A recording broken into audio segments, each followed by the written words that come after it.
L'Arabie Saoudite va contribuer à hauteur de 100 millions de dollars, et les Émirats Arabes Unis versent 30 millions pour la force commune G5 Sahel qui combat les groupes djihadistes dans cette région d'Afrique, a annoncé mercredi le président français Emmanuel Macron. Cette contribution a été annoncée au cours d'une réunion organisée à la cellule Saint-Cloud, pour renforcer la mobilisation internationale autour du G5 Sahel, destinée à accroître la mobilisation sur les plans militaires, politiques et financiers, selon l'Élysée. C'est dans ce cadre que le président français avait convié ses homologues du G5 Sahel, le Malien Ibrahim Boubacar Keïta, le Nigérien Mahamadou Issoufou, le Burkinabé Roch Marc Christian Kaboré, le Tchadien Idriss Déby et le Mauritanien Mohamed Ould Abdelaziz, ainsi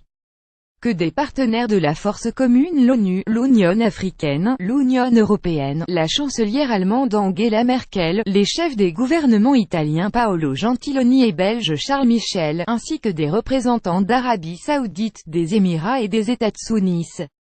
Former une force de 5000 hommes des 5 pays concernés lancé en début d'année, le G5 Sahel vise à former une force de 5000 hommes, composée de soldats des 5 pays impliqués, d'ici la mi-2018.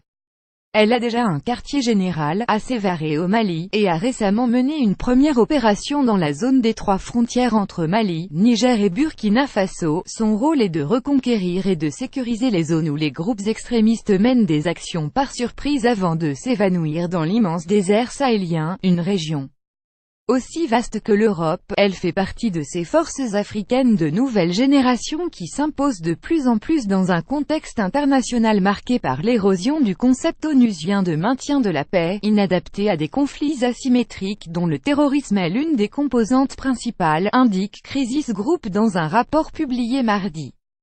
Pour cela, il fallait relever le défi financier, alors que les pays du G5 Sahel sont parmi les plus pauvres du monde, et donc incapables de mobiliser les 250 millions d'euros nécessaires à la force dans un premier temps, puis 400 millions à plein exercice selon Paris. L'appel aux contributions internationales a jusqu'à présent reçu un accueil mitigé.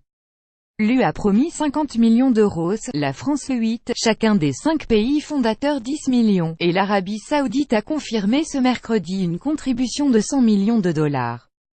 Les États Sunnis ont quant à eux promis aux 5 pays membres du G5 Sahel une aide bilatérale globale de 60 millions de dollars, pas uniquement répressif. Cette réunion intervient alors que les attaques de groupes djihadistes augmentent dans la région. Les terroristes ont enregistré des victoires militaires et symboliques ces derniers mois. Ces djihadistes ne sont pourtant que quelques centaines, entre 500 et 800, selon les estimations, mais ils conservent une capacité à affaiblir des États extrêmement fragiles, au premier rang desquels le Mali.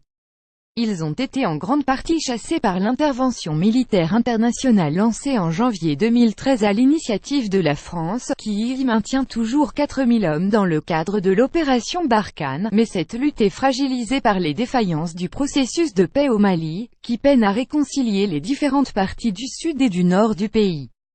Pour réussir, le G5 Sahel doit s'inclure dans un projet qui ne soit pas uniquement répressif et qui recherche des solutions politiques aux crises locales, souligne Crisis Group.